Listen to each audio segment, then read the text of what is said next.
Stop that. Yeah, I hear him chat to the noise. Move too quick, can't stop for the talking. I hear him chat with the boys. Man so tough, but mans keep walking. Just too sharp with the prize. White girls let it tell me I'm awesome. Yeah, hot like fire on the pan.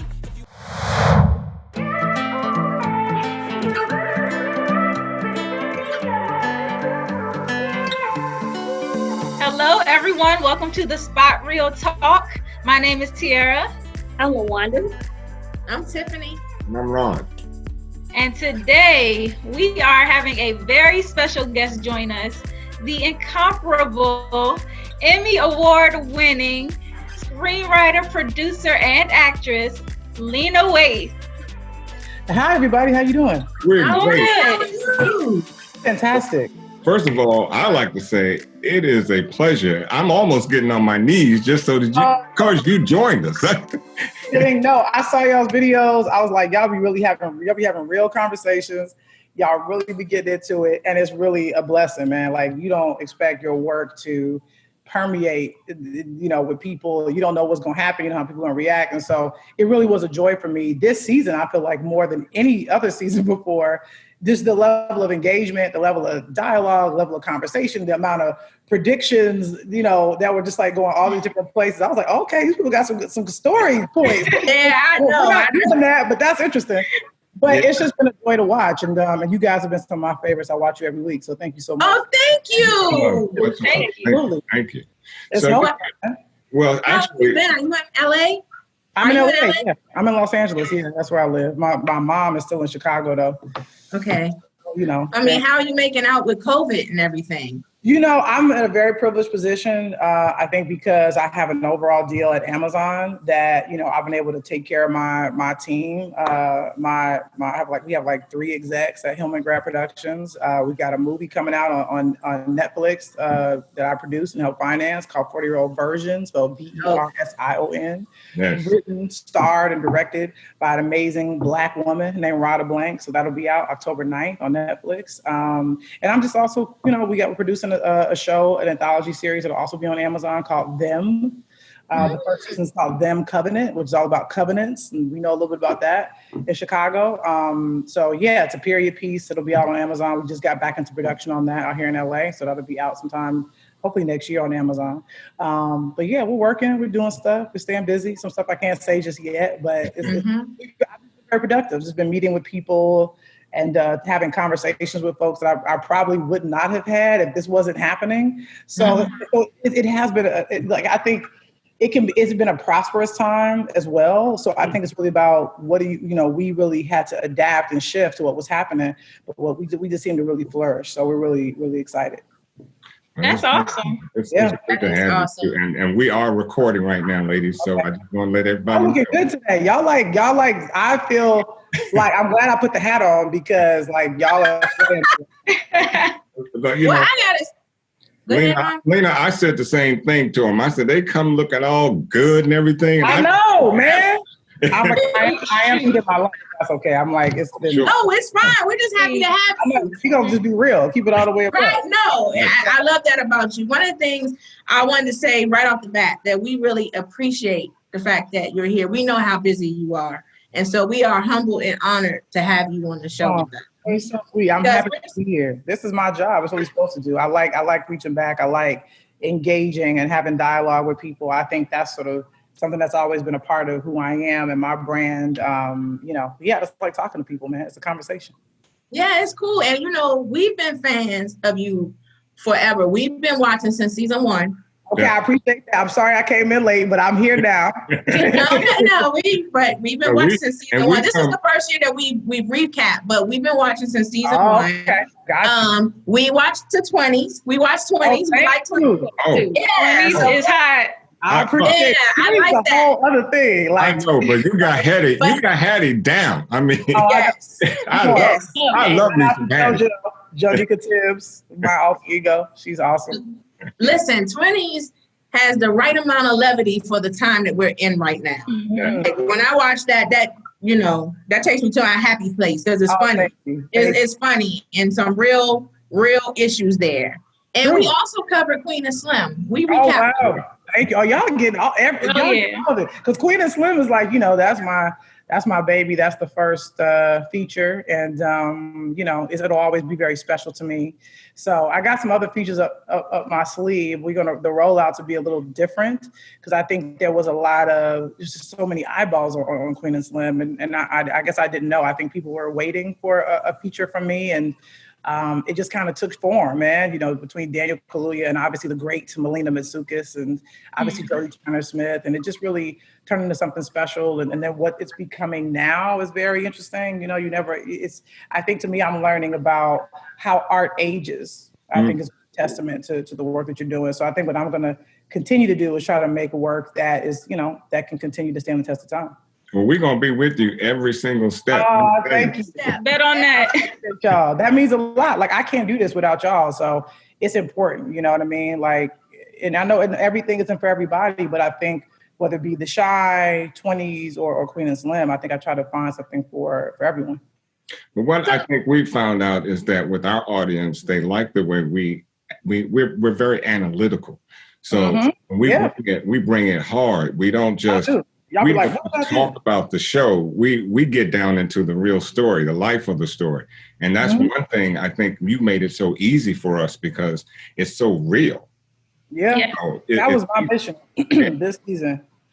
I was like, I want to just make it Black folks in a room talking, having real conversations, talking about the things we talk about. I wanted to get into some of our stuff, but it's true. We did tackle so much this season from, people in the trans community, abuse within our own families and, what it means when one of us goes missing, particularly our young Black women. But also too, how we sometimes judge each other in our community. Yeah. And someone, and I wish I could remember their handle, but someone said really eloquently about Keisha is that they're like, Keisha isn't the girl that's always doing the right things. Keisha is the girl that's sexually active and, ripping and running, and it also a little bit, look, I'll be honest now as I think about it, she's a little bit like loosely based on my sister.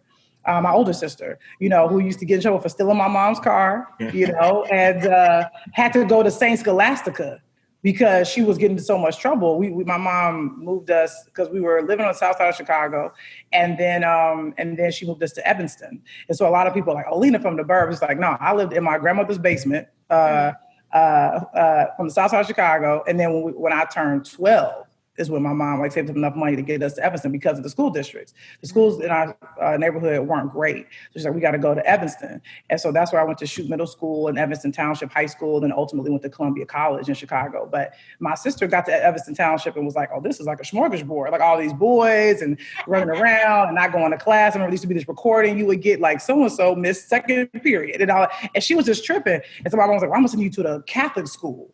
So she went to the all-girls Catholic school and got in more trouble than we could have ever imagined. And then she went out on her own. Then she was like, I'm moving in with my boyfriend. So, and I think the truth is like, and she worked at Olive Garden, my sister, she had a baby kind of young. And I think people may look at her and judge and go, oh, what's this? And I think to me, because that's my sis, and my uncle's name was Ronny, my uncle Ronny, who has since passed on. That's my name. Yeah, he's passed on in real life. You know what I mean? He had, substance abuse issues and served in the military and all that kind of stuff. So these are not just they're characters that come out of my imagination, but they're born out of my family. And I know these people. And so I think that's why I'm so determined to humanize them and to make sure that people see them as human beings. And I saw what you said about the character, in terms of Imani, is that she may be she's a little perfect. And it's like, well, no, she killed her dad. She legitimately killed her dad to survive. So she can't even be because the truth is, it's like, no, she's just human. She's just trying to exist, but I do think because there's such horrible representation of trans characters on television and the movies in our history, it was important for us to kind of buy back some of that space and to sort of make sure it's because if you got a trans character come onto that show doing anything bad or evil, it makes it easy for our audience to go, see, they're evil. Because people try to do that with Dre a lot. They're like, I think Dre has something to do with Keisha's kidnapping. And we were like, what? That was wrong. But think about how that programming is. This masculine presenting lesbian woman who wants nothing more than to take care of these kids, to love on Nina and do the right thing. She's trying to get her into therapy. She's like, we got to handle this. Let's do this right. You know what I mean? She's telling her, she says, I'm attracted to broken women. That's some of my shit. And I got a savior complex. So it's like, I put that into Dre's mouth, you know, and then she's like, well, bitch, you don't hit the jackpot. Okay. You know what I'm saying? That brings up a couple of things, because we had a more in-depth conversation about that off screen, and we were just talking about the myriad of characters who we have seen who have had those complex backgrounds, like Omar on The Wire, who I felt like people were rooting for him. And he was flawed. Or even Hattie, we see her flaws all the time, but we love her. Or I was thinking of the character Miss Peaches in the Garden of Midnight of Good and Evil with Kevin Spacey. Yeah. And so that's why I was saying she was so perfect. And I get that you want to buy back and you want to present her in a way, but I was like, sometimes is when we see some of the frailties that endear us to them and make us love them more. Right. Well, and I think to me, we were definitely making it clear that her and Trigg were not a picture perfect, you know, contributing members. Funny and quiet. You know what I'm saying? You know, I mean, like he even says, he's like, well, what do you want? Like, she's like, I'm worried that I may not be the best person to be with you in order for you to get custody of Jake. And he said, what about the, you know, they know about the theft. They know about the this, Like, we making it clear she got a record. Like, she ain't clean. She even says, I'm not clean. And he's like, I know that. Neither am I. Like, we both got shit on our record. But the fact that, like, I love the story of her literally having to kill her parent in order to survive. You know, to me, that I don't know a more, and you're right, it's sort of like, what is her fatal flaw? Because that is the thing about characters. But it's like, I think, you know, her flaw is that she's not worthy. Oh, she feels in that family. She's like, no, neither of you pay attention. Like, every time it's like Jake and Trigg, they're hugging and she's kind of always on the outside. She's almost afraid to go, like, am I a part of this? And I think that's something we want to explore next season. It's like, how does she really kind of say? But she kind of does assert herself, though. I love that scene where she's like, I'm not going to clean up after you now. I didn't cook for you. You got to do the dishes. And that's well, the one that and T and I joked about the perfect thing, because we're like, Imani's so perfect. She put a lot of pressure on us sisters out here. That's right. You gotta step up. You I told the ladies they gotta go get some more skill sets. We're like, she give them a lineup. She lines them up. She can cook. She does everything. She got it going on, ladies. Y'all got to out here. She do. She had her Balmain t-shirt on, which I love. I love that shout out to our costume designer, because that's such a real thing. Like, in Chicago, like, it's like, you don't know the brand, we wear it. Like, it's like, it was something about that just felt so real. It's like she's sitting there having like the whole spaghetti and salad, and they drinking water, and like, but she got the Balmain on. She's like, I'm out here. What's up? You know, it's just very Chicago. Like, we wear brands on our chest. It's like, I think that's one thing I appreciated about this season in particular, because there was so much of Chicago culture, from the music to the imagery, that like, it was just so much. And even how you incorporated the Chicago slang into the titles. Yes. And so I found myself like going to do research, and I'm like, okay, I'm versed in Chicago lingo now. I feel like I know a little something. Oh yeah. And people burst me, because it's like growing up in Chicago in the 90s, like, there's things that we said and we did that kids now are like, oh no, we don't say that no more, or we don't do that no more, or we wear our pants like this, or we doing this. So I'm always being educated too about the city, because it's always evolving, it's always growing. You know what I'm saying? Yeah. Mm-hmm. And how important was it for you to also have actors and actresses that were from Chicago as well? Because I think that lends to the authenticity. Oh, absolutely, for sure. I mean, well, one is part of it is like, it's a thing that we just have to do and want to do. It's like, you want to do it because you're in the city, you're filming there, so you're able to grab people from the neighborhoods. But also, of course, it's important because you can't fake. Sorry, they're like bringing stuff in, about to clean my rugs. But you can't fake the Chicago accent. You know, it's hard. So that's why we don't ever ask anybody to do it. It's just like, you in Chicago, you a resident, let's just act like you a transplant if you ain't from here. But like the girl, Hannah, who plays Tiffany, Emmett's now wife, has the most Chicagoist, I always tease her, I'm like, you're the most Chicagoist sounding person I've ever met. And we sound a lot alike. You know, and some people often say, oh, Lena always sound like she's from Chicago. I'm like, if you're really talking to me and we really vibe it, it's gonna come out. But if I'm doing an interview or something like that, sometimes I try to be like, okay, Lena, like, get it together. Like, don't get too Chicago on them. But I love the Chicago actors that we have, because they bring that authenticity and they'll say things in a way that only Chicagoans will say it. Mm-hmm. I saw that with Darnell. I was on your IG Live and I saw you interviewing Darnell. He's something else. Darnell reminds me of growing up in Kenilworth, down here in DC. Yeah. You had Donnell all day long, you know. I mean, it's like, but I told, because I grabbed him on my live and I said to him, I was like, you literally a combination of like every uncle I've ever had, you know, a little bit of like every like boyfriend my mom ever had. Like, it's just like, it's something about those dudes, you know, with the Bluetooth and the chain, the haircut and the fucking, the sweatsuit, the kicks, just the cheapness of it all, always trying to get a deal. It's just like, what? Giving whack relationship advice. I love it. Yes. And that's what I always said. His relationship, why is Emmett talking to him? Because relationship advice is whack. I know, but I think Emmett's trying to like have a relationship with his dad and trying to be like, let's have, because I also think Emmett kind of wants that old school relationship with his dad where he's like, let's have heart to heart. But what I love is I think Emmett's starting to realize, okay, maybe I can't go to him for that. Like maybe that's not, you know, the kind of dad he is. But you know, that's all you got to go to. Yeah, that's true. I appreciate that Emmett is trying. He's trying. Let me ask you a question. My namesake, Ronny. Oh Lord. You know, I was Ronny gonna let it go. The whole season. R.I.P. Yeah. And you know, when he went out with a bullet in the back of the head, I'm gonna tell you, I felt it. I felt a little something behind that. I mean, was there something else on the writing floor that y'all might have tossed over and thought that might have been just the best way for Ronny to kick out? No, I mean, I always knew somebody was going to avenge Coogie's death. I think I knew that from jump. I mean, I think it's sort of the way of it's the law of the land, unfortunately. Now, I always reference the Tupac lyric where he's like, I never get to lay back because I always got to worry about the brother from way back coming back after all these years, rat, tat, tat, tat, tat. That's just Come through with the pop.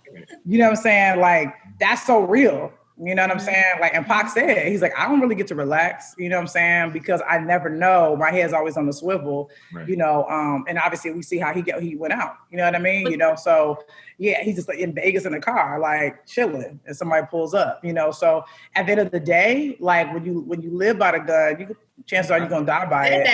And I think at the end of the day, like, even though his intentions were good, you know, he was trying to avenge, you know, the death of this kid that he helped raise and this woman that he always loved. That's why it was very important that Tracy circled back around and be there.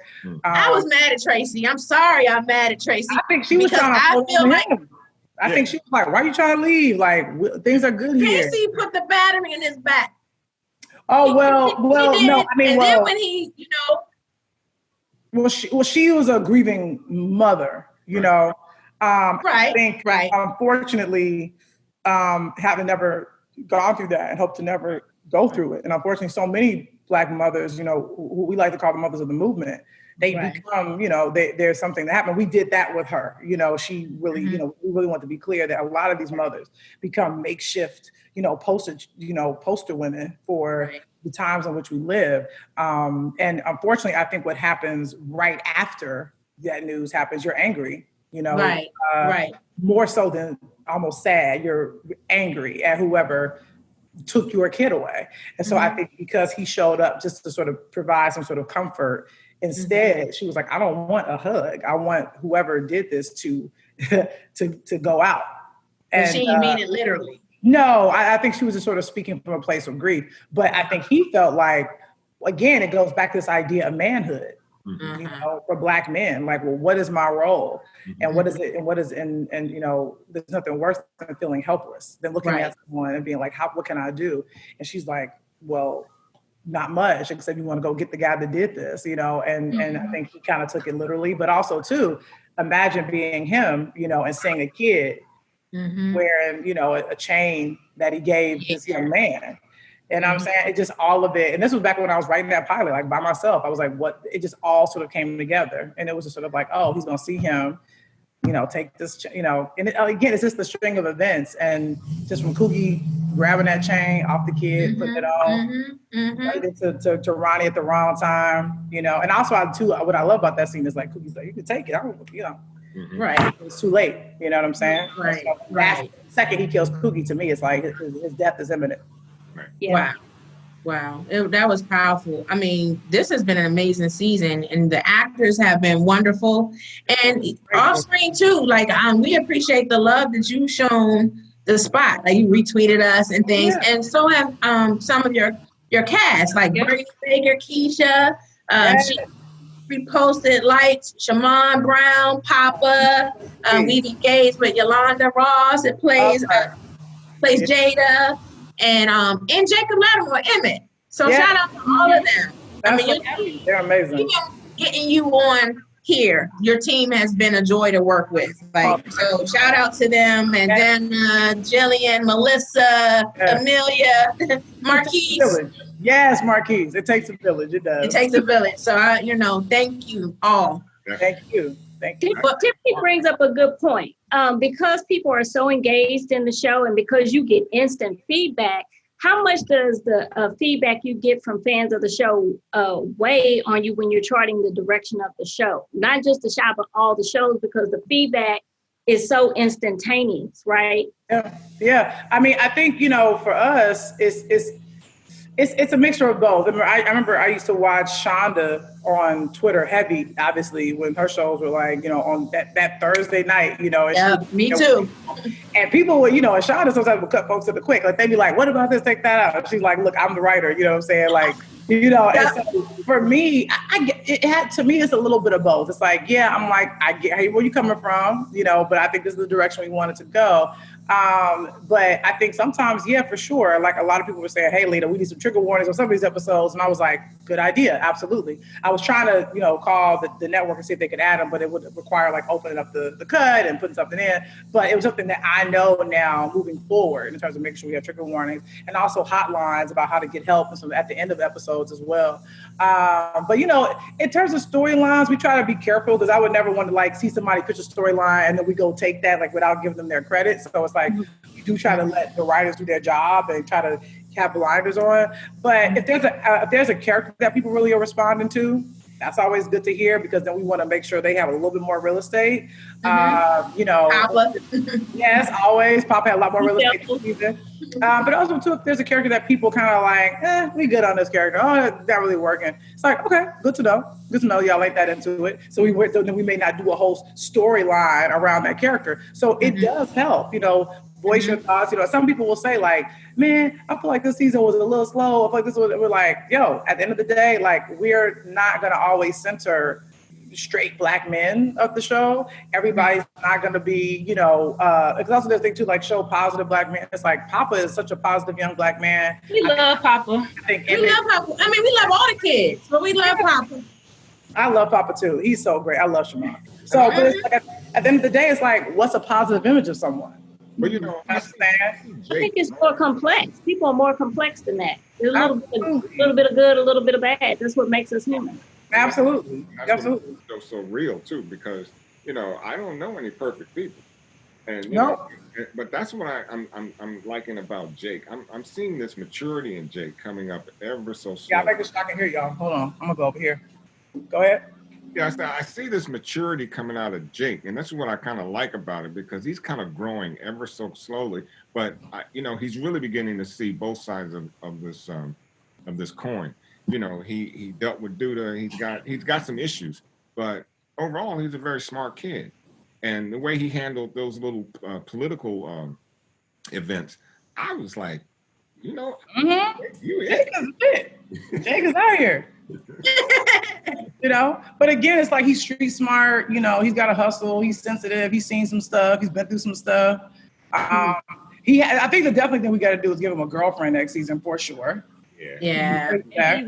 He's third wheeling a lot. Yeah. We thought all types of conspiracy theories about the Jenna and Kevin thing. There was all types of. No, yeah. I mean, I just think I want to definitely expand his character and give him more to do. But I love his real name is Michael, and he's just like so sweet and dynamic and interesting and kind of brooding, and he's great. And the combination of those three is just like magic. You can put three of them in the same. They can be eating Twizzlers, and it's interesting. But that's what I think. That's the one of the good parts of casting is that you can see why they would be friends with each other, even though they're very different. They have very different personalities, but you can see the connection of why they would be friends and why they would hang out. Right. Yeah, for sure. And they get into it sometimes. They beef, they fight. They always come back, and I think that's what's so lovely about three of them. And in real life, they all bond and hang out, so it works. Mm-hmm. Now, what was it like for you this season stepping onto the camera as Camille? Well, it's funny. I resisted it for a long time. I didn't want to be on the show. I think I try to really keep those things separate. Obviously, people know me as an actor, and but I think I really do want to make sure people know me more as a writer. So I don't like to blur those lines. But this season with Mayor Lightfoot, it just sort of like it made sense. It was like, oh, like that we have a gay Black woman as our then why not? This makes a lot of sense. And I literally had the idea while driving into work, to the room one day when we were about to pitch the season. So I was like, okay, I'm gonna add this. And of course the network was really excited by it, and we worked it out with my schedule. And I just like being on set. I'm on set just as a capacity as a writer and a producer, but it was kind of nice being on the other side and getting a chance to play with the actors a little bit. And it was fun. It was fun. People really enjoyed Camille and liked that character. Yeah. I'm like, we have to bring her back. She ain't going nowhere. Okay, that's cool. So we were gonna see if we were gonna see her in season 4. I think so. Let's see what my schedule is looking like. Let's see what the real estate is, what's available. But no, man, Curtis is so dope, and Curtis Cook, who plays Duda, and we have a lot of fun together. So we'll see. I like the idea of me running up on him. Yeah. Well, speaking of Curtis, we have an idea. We were thinking that perhaps the Spot Real Talk could come and interview Duda, since he's going to be the new mayor next season.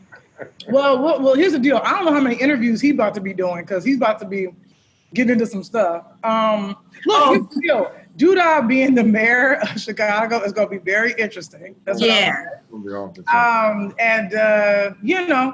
we're working some stuff out. I think he's going to bring some of those old school Chicago politics into the forefront, if you get what I'm saying. We know what that means. One thing I like about Duda, man, he's thinking like 3-4 steps ahead. I mean, always. And in season 10, I mean, he's already got it planned out how this is going to work. He's going to do the mayor thing, but he's going to have his business, and guess who he's going to have, running the business? Mm-hmm. And, I mean, that's like oil and water to me, but somehow it looks like this is going to, I don't know. We had a discussion about it. It looks like it's a good mix, but I think Trigg was in a tough spot, because in a way he kind of realized, oh, so you gave this to me. You basically gave me back my brother. Yeah. Okay. Mm-hmm. Got it. Because I think Trigg knows he was right. If he did show up, basically this guy who was basically about to win mayor, like the judge with he was going to lose. I think this is where he should go, regardless of Jake's testimony. So I think Trigg, in a way, almost feels like he owed him. Mm-hmm. He's like, gave back my brother. But then also, too, I thought it was important that you see Jake ask Imani, can y'all afford to keep me in my school? And she's like, we'll figure something out. And I think Trigg shaking, Duda's hand was a way of being like, I know what you're able to provide for him. I can't, but I want you to help me to continue to provide the kind of life that he deserves. Thank you for saying that for me, because I was like, I thought the goal was to get Jake in the rollout. And so when I saw that, I was like, no, he killed your brother. Like, what are we doing here? But think about it, like Jake has a whole life there. He does. Get out and he's doing his thing. And so I think Trigg is like, well, I don't know how smart it'll be for us to uproot him and take him on our own. And we ain't really got no money. And they kind of sold into the house that they found, that trap house that they turned into a home, and so they want to raise Jake there. And I think they're going to have to do some dirty work in order to pay for it. Right. Well, I mean, it's always said, you keep your friends close, but your enemies closer. And that's exactly what Duda is doing. So I can't wait for season 4. I'm telling you. I know this. We in it. We're in the thick of it right now. We figured it out. Okay, nice. We'll have a new baby in there. We're like, oh goodness. I know. I have a question about the Brandon character. I'm just wondering if they're gonna ever find out what happened to Brandon? Do we chuck it up to the streets? Or do they know? And that was the thing we saw a lot online. People asking about that. But we were just trying to do. We were like, look, y'all know what the tea is. We don't want to hang a hat on it or point a finger at it. And some people also don't know how this works. They're like, why could we at least see him get shot up? Or why could character come back to the funeral? We're like, guys, these are real people. You know, these are real actors. Like, you can't just be like, so we know that this happened, but come shoot this one scene, or can you come be here? No, like, so I think for us, we were just trying to really be like, look, we get that went down. Like, now this is about the city. This is about this ensemble.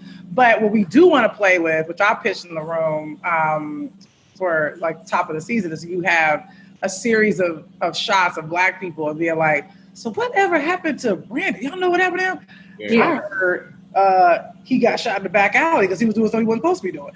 I heard that girl killed him. I heard he drowned in somebody's pool. Like, you know, and so it's like you have this series of things of like all these series where, you know, and then someone's like, you know, dude, I took him out. Come on now. That's what I was wanting. If it was eventually going to be found out by one of them, like maybe Brandon's cousin or whoever, that dude was the like one. You want to be just in terms of story writing 101, like why talk about, I get it. I think there's a lot of love for that character. I understand, but it's almost like you don't want to waste too much real estate talking about a character that's no longer on the show. No, right. Sort of like, what do we have to gain from that? Like, what ointment is that for everybody? But I think to me, we definitely want to. It's a nod and a wink at the audience and sort of saying like, we can give you a bunch of theories and you can pick one.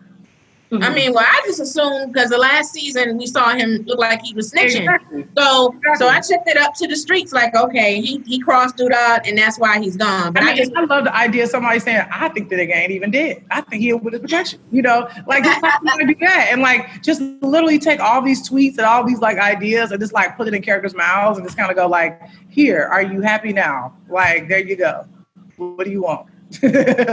Right. You know what I'm saying? Right. It's like at the end of the day, it just goes back to that thing of us being conditioned to have Black straight men at the center of our stories. And it's just sort of like, it's okay if they're not, guys. Like you can focus on women, you can focus on, you know, trans characters, you can focus on the youth, you know, focus on so many different things. You focus on this lesbian married couple that's dealing with their daughter being abducted and their son, like, you know, maybe having his first relationship. Like there's so much to cover and so much to do. You guys saw, like we had plenty of things to tackle this season.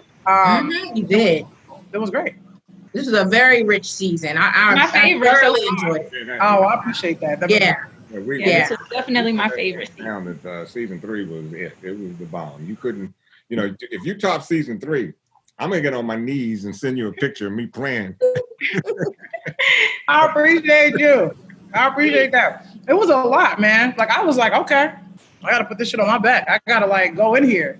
You know what I'm saying? I felt like, okay, I gotta go. And I'm really grateful to the writers' room, to the directors, to the cast, because I really had to put on my back. I went in, I got them scripts, and I was like, just trying to make it all feel honest and grounded and heartfelt, and people felt it. Okay. Now, one more question I have for you was the music and the scenes. It really takes it up another level, amplifies it, and makes it a moment for me. That's kind of what really just like draws me into certain scenes and certain moments. So I wanted to know what your playlist is looking like right now, because I'm just thinking like playlist got to be fire. Like the way that you put these songs in the show, I know your playlist is on point. Well, thank you. I mean, I'm a big music person. I'm listening to music all the time. I have my little new record collection that I'm kind of gathering in my record player. I'm a little bit of an auntie in that way. And I was just playing the soundtrack to Claudine yesterday. Just vibing. You know, but also I'm a big fan of Nat King Cole. I'm listening to Sammy Davis Jr. I love Nina Simone, Supremes. I listen to Frank Sinatra, Barbra Streisand, Judy Garland. But then I'll also put on like Brandy, Monica, Tank, Erykah Badu, you know, all that kind of stuff. So we really, I have said, you feel that in 20s, you know, you hear a lot of those old music in 20s, some of the more, but also I really want to highlight Chicago artists. I love finding artists on Instagram this season.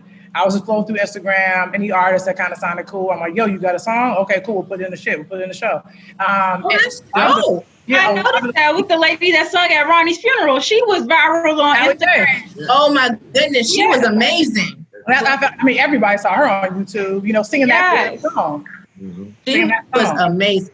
And I was like, we gotta get her for the finale. So I think to me, it's been such a joy. And then luckily for us, she was a fan of the show and like came and did the thing. So, okay, now you're about to get the tour of the house. I'm gonna go to the screening room because it's a little loud. Okay. The screening room is like super quiet. It's a little dark, but it's all good. Hold on, let me turn some lights on in here. Hold on, let's see. It's always super dark in here, which makes sense because it's the screening room. But okay, let's see. I'm gonna come sit under this light. Okay, the light shine down on me. Okay, let's see. Bow. Is there a process for artists to submit music for your show? No, people don't really submit. We find them. You know, it's like a favorite song that we like. You know, we then hit them up and say, hey, like how much? Or hey, we want to use your song. But to me, I love it's like kind of almost giving somebody a lottery ticket. Because if you're not signed, if you ain't on a label, like, and somebody uses your song in a show, like that is it's like it's a thing. Like you paying because we pay for a placement and they get a check. They're like, what? So, I mean, one chick, her song is literally only on SoundCloud. The song, her name is spelled, her Instagram is I am, and then the name Mihan. I think it's pronounced Mihan. I think she lives in Atlanta, lesbian, dope. Her friend is the one stripping in the scene. And they're best friends. And so and I was like, okay, you gonna strip in the scene. And then your girl who I know been singing, I've been following them for a long time. I was like, I'm gonna use one of her songs. So sure enough, that scene is like such this big moment in the queer lesbian community because it's one girl who's stripping and the person's song we're using is her best friend, who's also a lesbian woman. So it's just a beautiful thing because also too, a thing I hear from Black women a lot, they're like, I don't love male strippers. And I was like, okay, but it's like a bachelorette party. So what do we do? And so I was like, oh, well, this girl, because she's actually a stripper. That's what she does for a living. Like, that's what she does. And so I've been following her on Instagram for a long time. I was like, yo, you want to come to Chicago real quick and do this scene? She was like, hell yeah, man, let's do it. That's hot. She came through and did her thing. And of course, like everybody named Mama was like, hey, she been getting followers from her friend, been hearing from people. So to me, it's a twofer. It's like we get to have this fun scene and it's like, you know, a bit of a twist, you know what I'm saying? It's not a guy walking around. Because imagine how boring that would have been. There's some dude coming in and like whatever. But instead, it's this like handsome like woman and like she's like flipping her over and doing all this stuff. And she was doing her thing. It was great. And that's what she really does. And then the music, everybody's like, what's that song? What's that song that's playing in there? We're like, that's her homie. It's on sound. That was dope. That song was dope. Can't even download it. But like, she was like, she's like, okay, I'm trying to like get it going. So for us, like, we really are homegrown. Like, we will go find this music and like, if it got a vibe, if it got an energy. And then also too, we'll do some like known songs. Like, I love that we got to use that Smokey Robinson song. Like, great, which also gave him because then that was also a moment for us, for him as a character. Like, he's sort of growing up. You know, he's like listening to that Smokey Robinson song, watching his son and daughter sleep on the couch, and he's about to open up this restaurant. And even though he messed up, he's learning. He's like, okay, this is where I want to be. This is where it's at. You know, what we're going to take them next season is very interesting. So I can't even talk about it. Good. Okay. But, you know, it's about them redefining marriage themselves and what it looks like and all this kind of shit. Because, you know, and that's the thing. It's like, did he propose because he was feeling a little guilty? Maybe. But I think he also proposed because he's like, man, you've been with me for a long time. You a real one. Like, you in my mom's house with me. We got this kid. And the thing is, it's so many people y'all know like Emmett. Like, it's so many cats. We do. You know what I mean? And that's my thing. It's like, don't sit here and say we ain't got positive images. Like, no, we got realistic images in it. It's like, let's keep it all the way a butt. Like, you know, it's like, but at the end of the day, it's like, I don't think Emmett's I would hang out with Emmett. Yeah. Sure. Like, we don't think Emmett is bad. Now, I would be like, let's go. I think he needs to grow up. Right. We think he's just immature. We think he got some of Darnell's traits. True. However, we think he's a better version of Darnell. Yeah, and look how far he's come. Look how far he's come. He's come a ways. And he has. He's a businessman. That's an entrepreneur. Yes. Yeah. He's trying to be. Well, I think, you know, and I think that's something that I see in Tiffany, which I know he wouldn't want to let go because it seems like she can steer him. If he just settles down, you know, and when he matures a little bit, he's going to be, you know, he'll be fine. The man. So I think he's in the right place doing trying to do the right thing. He's just got to get out of his own way. Yeah, I agree. And we're going to continue to delve into that with him, you know, and and just like find ways for him to mature and grow up and find himself, because I think that's the journey we don't get to see with Black men. Everybody wants him to just come out the womb and be Will Smith. It's like, I don't know if that necessarily happens like that. It's like sometimes it's a journey, you know what I'm saying, to get there. Yeah. Okay. Awesome. Well, we want to be mindful of your time too. Okay. Just one more question. Yeah. Go ahead. Lena, so I've noticed. We got two. I'll go with Ronald first and then LaWanda. Okay. I know you're not into symbols, but are you a sneakerhead? I saw that you ain't got these. Yeah. You seem to know more about Jordan shoes than the company itself. I know it started in what, 84 or something.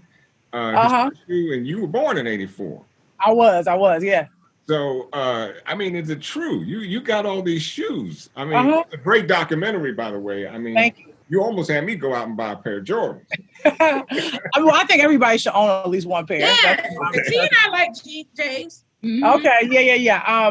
You know what? I mean, I think, look, and a lot of that I own comes from, I think, me being from Chicago, although it's not just a Chicago thing, obviously, but I did grow up during the time when Michael was like, you know, the king and the Bulls were everything. So for me, I'm very blessed that I got to actually watch him play in some of these shoes that I buy. So it's a little bit more connected to him and the culture. And I think now it's just like, oh, J's, oh, Off-Whites, oh, Virgil. So it's a little more hyped up now, but I am a bit of a purist, you know, because I also couldn't afford them, you know, when I was a young person. I was, again, like we weren't that family where like we could afford J's. My mom was like, do you want Jordans or do you want groceries for the month? And I'm like, we have to eat.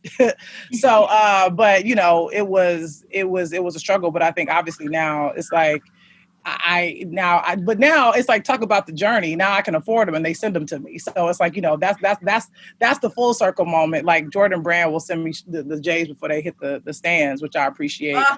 But every now and then I'll still buy a pair because I am a purist, but you know, I'm very blessed. I got to be a part of one of my greatest accomplishments was being in a Jordan commercial when they were dropping the 11s again, and they asked me to be in it. And obviously Michael Jordan still has to approve everybody who's in the commercial. So it was an honor, and he approved some footage for us for the doc. So, and I got to speak to the company as well in terms of ways for them to be making sure they're really tapping into the community. And, you know, so I'm grateful. It's like, you know, it's that connective tissue from afar. But I think Jordans are very much a cultural part of, you know, Chicago, but also really our world. It's beyond Chicago. It's beyond Michael Jordan. Now it's something else. And I think, you know, people say what they want, but for him to be a Black man and to have the kind of impact that he's had and to be connected with Chicago is something that we're really proud of.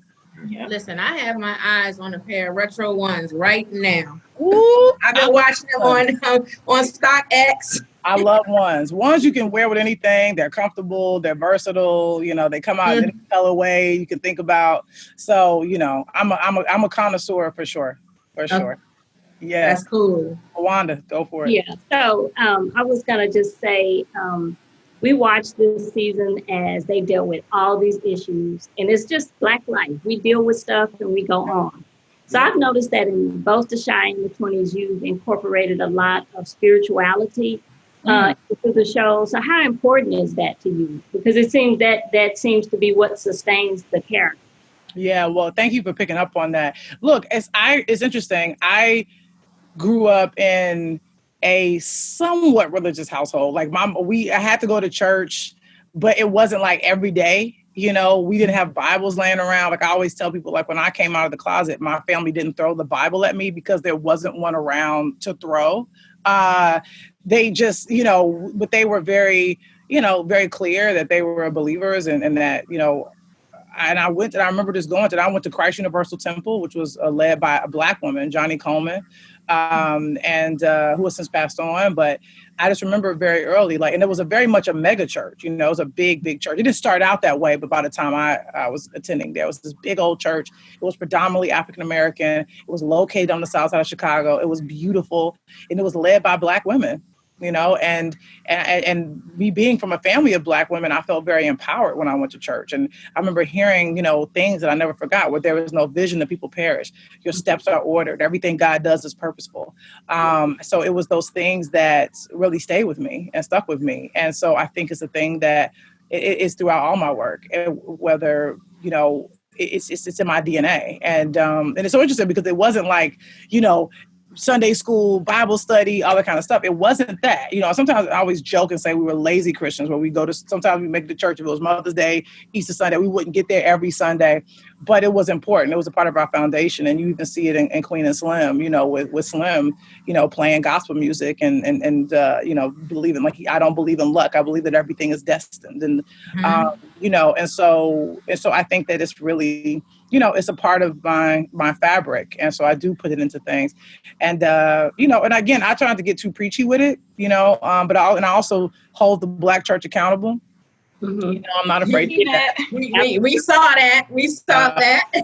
You know, because again, the church is built by men. You know, the spirit is something different. And I think sometimes when they get, you know, when things get complicated, you know, that's when things get a little tricky. So to me, I just always try to stay pure. It's like, let me try to be as good of a person as I possibly can be. And I always say that that's my religion. You know, so yeah, but thank you for noticing that. It's definitely a thing that drops into all my stuff. I don't think I'll ever do anything where it doesn't come up, you know.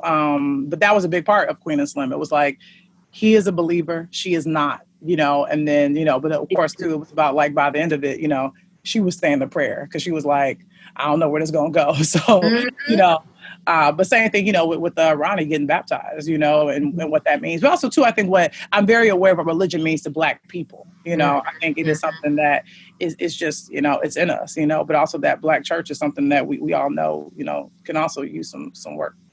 Yeah. When I saw that about the Black church and the shy, I thought about James Baldwin's Go Tell It on the Mountain. And I was like, I wonder if that was the place where you were coming from. Well, you know, I think he was coming from a very specific place, you know, but me as a writer, as an observer, as a queer Black person in the world, you know, it's not a surprise that I'm coming from a place that, you know, may not look too different from where he was coming from. You know what I'm saying? It's just, but also too, I love what he was saying in that amazing documentary, I'm Not Your Negro, about him not belonging to any group. You know, he's like, I'm not a card-carrying member of the NAACP. Right. You know, I think they would look down on someone like me. You know, and so it's that thing too. It's about it's like, where does he belong? You know, history books. And now we know, you know, he's been gone for a long time. And that's what people always ask me, you know, what do you think your legacy would be? Especially, I think maybe because of the Queen and some of it all. They always say, what is your legacy, or what will your legacy be? And I always say, it's not for me to know. It's for the people to decide, you know, and that's for when I'm long gone. You know what I'm saying? It's like, my job is just to be obedient, is to do the work, is to be honest, is to tell the truth, and to leave fragments of myself in the work so that others may see fragments of themselves. You know, and the legacy stuff is like that'll be determined when I'm in the hereafter. Because I think that's happened. We've seen it. You know, it took Nipsey to go for us to realize how important he was. Wow. And that hurt. That hurt. Yeah.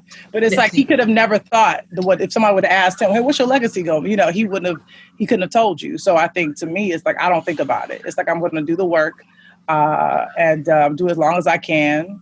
And the people will determine, you know, how long I live.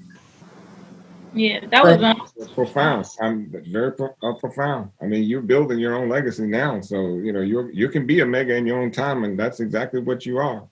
Well, look, I feel the love, you know, and the energy is really important and palpable. But, you know, it's also important to remember that we're made up of all of the same stuff. You know, we're all someone's ancestors. We all been given purpose. You know what I'm saying? So I think, to me, if anything, I can just remind people, it's like, this is what it looks like to walk in your purpose. So it's like, please walk in yours. And don't try to walk in mine. You know, I think sometimes people can kind of go, oh, I like that over there. That's cool. You know, and it's almost like you are disrespecting the purpose that God has laid out for you, you know, while trying to walk someone else's. So I think, to me, that's really what I try to tell people. It's like, just to please don't suppress the gift that he gave, but embrace it. Well, you're such a bold and dope storyteller. I mean, and a very important voice. Thank you. I mean, I love seeing us on the screen and behind the camera and telling our stories. And one of the things I loved about Queen and Slim, and even all the stories, is seeing, like, even the darker complected lead, Daniel Kaluuya and Jodie Smith. I was just like, wow. And they were beautifully shot. and Queen Slim. Like shout out to Melina Masukas. Melina, she did that. Like it was really beautiful. And there were some things and Queen Slim that was really poetic. Like on our recap, we really dove into that and talked about that. It was really, yeah. So you did that. We are really proud of you. We are very extremely happy and appreciative for this opportunity. And also appreciative of the fact that guys, Hillman grad sent us some fan art. So we got the bag. Yes, we appreciate it. Thank you so much. Yeah. We're gonna take it to a framer. Tell them to hook you up. I'm going to Michael's right after the show. This is going to be. Tell them to put a lot of border around it. That always looks really dope and sophisticated. A nice white border around it. Tell them don't be shy and give you a nice thick frame and hang it somewhere. Seriously, because we really obviously we saw that fan art by the amazing I Am Dope, that artist who we follow. Who I followed anyway before they started doing this.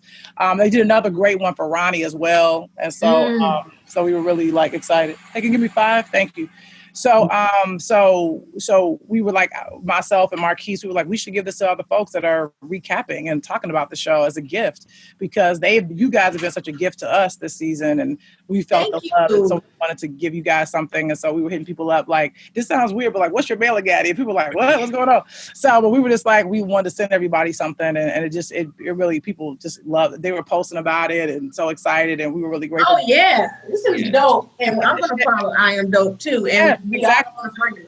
Please do, and it sheds light on this amazing artist as well. So we love when all those things come together, because that was an organic thing, and so we were all right, we want to take this and spread it around. And so that artist has been so grateful to everybody that you guys are going to have their art in your homes, and so people will come. Yes, we are. Who did this? And then you get to talk about it and tell the story. So it's a beautiful thing, and I think that's what we want to do. We really want to remind people that the shy is you are the shy, you are us, we are you, we're all one. And I think if we can think about ourselves like that and really be a community and come together, there ain't nothing we can't get done. And this is how we build. This is how we rebuild Black Wall Street. That's right. That's right. Exactly. And it's not that hard. It's really about rather than looking to the establishment, but let's look to each other. We are the establishment. We can find it. And I think what's been so exciting about this reckoning is it's people talking about buying black. And the truth is all these black businesses, we've been here. Yeah. We've been doing this thing. We've been here. And so now we're just sort of shedding light on it.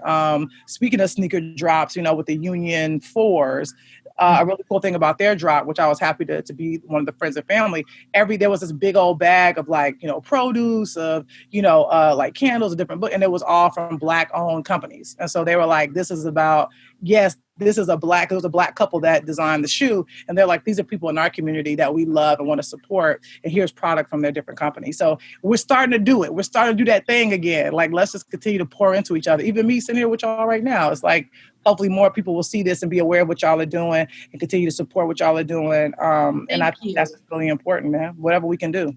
Thank you. We appreciate that. And you are fam forever. We got you for season 4 of The Shy. We got you thinking about it. I'm okay, let me get the shit right. I can't come half stepping. They gonna get me. So it's no, but you've been on point. We definitely gonna hold you down for season 4 with the recaps and season 2 of Pennies. And whatever movie. Asking about the 20s. When is season 2 of the 20s coming? My sister was ask her that. I know. Well, here's the good news. The scripts are already written for season 2. So we're just now, we're going to start filming, I think probably March of next year. Okay. Let's try to, knock those episodes out and get you something to you guys. But we can't wait. We can't wait to dive into season 2.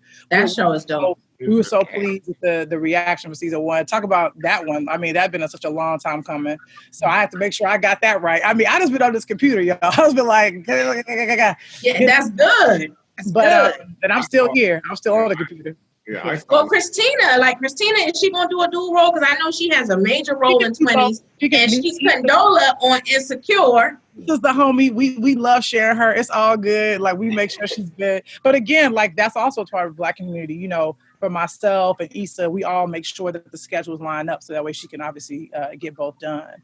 And so we love Issa too. Yeah, it's exciting. And but Ronald, you were about to say something. Yeah. Okay. I'm getting old. Where it went. But You were in it. Go ahead. Sorry, Ron. Yeah, this is no problem. I don't know what it was. But the whole point is, I think what you've done for us is, that tunnel that you walk through to get to success. You sometimes it's you can see some light, and sometimes you can barely see where you're going. That's but right. I can definitely tell you that this interview has shined some light through our tunnel. So, we are all very appreciative of your time, because I'm gonna tell you, it doesn't get like this often. So you need to understand that what you've been able to do for us, we can never repay you for that. Thank you. I can't thank y'all enough. Truly, it means art is really nothing without someone to comment on it and to watch it and to appreciate it and to talk about it and to discuss it and to love it and to embrace it and to get mad at it and to come back again. It's like it takes the people to make art something lasting. And so I really have to give you guys my deepest gratitude, because it's people like you that talk about the show 20s, Queen of Slam. For you guys talking about it is what makes it significant. And then what tells these gatekeepers in Hollywood, like, I don't know what it is, but these folks like what she doing. So we got to let her do her thing. And what that does is it empowers me to empower somebody like Rada Blank, to empower somebody like Little Marvin, to empower, people like whoever it is that has a story they want to tell, because the industry trusts me that when I say, give this person a shot, or let JoJo, play a version of me. It's just, what it does is it just opens up the door. And what I'm trying to teach all the folks that I'm giving opportunities to, when you get to a place, do it again. And then let people do it again. And that's all I really want, what I'm saying, is like that we continue to lift each other up and to help each other, because that is the greatest weapon against oppression that could ever be formed, is our unity. I heard that. And you are this has been so amazing. This has been... We could keep you here all day long with questions. You're so relatable and very laid back. It's like I'm talking to my homie. Right. You're the homie now, Lena. You the homie now. Right. She's fam now. She's fam. I felt like it before. No, but I really feel like it now. I feel like, okay, like I've been inducted. Well, let us all, get you to understand you're now a spotter. So, Spotters. You're a spotter. So perfect. Thank you. I received that. Thank you. All right. Well, everyone that is watching, please make sure you give Lena Waithe a follow. Please support all her work. We are just so grateful for how responsibly you use your platform and for reaching back to help others. I can't tell you enough how much we appreciate your time today. I appreciate y'all. Y'all look so beautiful. Thank y'all for dressing up. Thank you. Y'all look gorgeous. I'm glad y'all love the art, and y'all keep supporting the spot. Make sure you tune in to them all the time. They doing the thing that we need them to do. They talking about the work that matters. They making sure you know what's going on. And if you missed the episode, you ain't got to watch it, because they'll tell you what happens and they'll give it to you. But it's good to watch it and then be in conversation with them. Get your popcorn ready, get your thing, and then you come sit with these guys and they'll let you know what's happening. So thank y'all for doing what you're doing. Thank y'all for just including us in the stuff that y'all talk about. We really appreciate it. All right. Thank you so much. Thank you. Y'all. Truly. It's been wonderful. God bless. Thank you. All right. Peace. All right, take care. Bye. Later, y'all. Do you believe what they say about afterlife? If you ain't got no stake, why the hell do you need a knife? No breathe, can you breathe? I know it sucks to have a lonely night. I bet you never had the chance to think about your solo flight. About your solo flight. Hey, what you thinking when you think it? You missed the